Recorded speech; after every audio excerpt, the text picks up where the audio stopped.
ये कहानी शुरू होती है एक छोटे से गांव से जो जंगलों के बीच घिरा हुआ था। इस गांव का नाम रुद्रपुर था और यहाँ की हवाओं में हमेशा से एक रहस्यमय सन्नाटा छाया हुआ था। गांव वाले अक्सर कहते थे कि रात के समय जंगल में जाने पर किसी की भी जान खतरे में पड़ सकती है, क्योंकि वो एक जिंदा नाम की आत्मा है, साया है, जो इंसानों की आत्मा को अपने कैद में कर लेती है। एक रात गांव का एक युवक विकास देर घर से लौट रहा था। उसे जंगल के रास्ते से गुजरना था, लेकिन गांव वालों की बातें उसे याद आ गई। उसने सोचा ये सब सिर्फ बकवास है, भूत प्रेत जैसी चीजें नहीं होती। वह जल्दी जल्दी कदम बढ़ाने लगा, लेकिन जैसे ही वो जंगल के बीचों बीच पहुंचा, हवा अचानक ठंडी हो गई, पेड़ की टहनियां हिलने लगी और उसे लगा कि कोई उसे देख रहा है।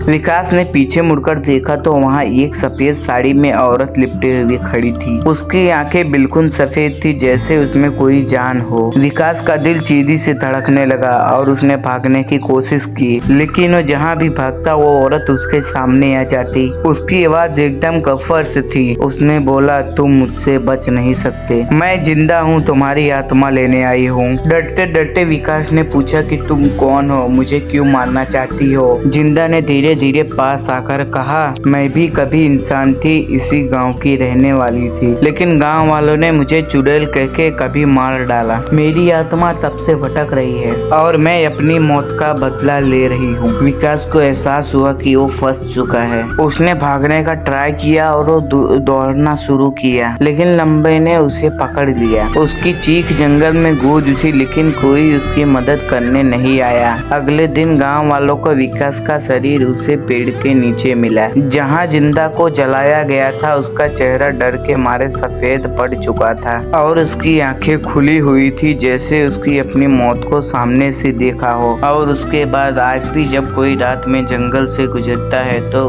उसे विकास की चीख सुनाई देती है। कहते हैं कि जिंदगी की आत्मा अभी भी बदला लेने के लिए वह भटक रही है। अगर किसी की भी किस्मत खराब हो तो वो जिंदा की सत्ता से नहीं बच सकता। इसीलिए अगर आप कभी भी रघुनंदनपुर गांव जाए तो रात में जंगल से गुजरने की गलती ना करें, क्योंकि हो सकता है कि जिंदा अभी भी आपकी तलाश में हो।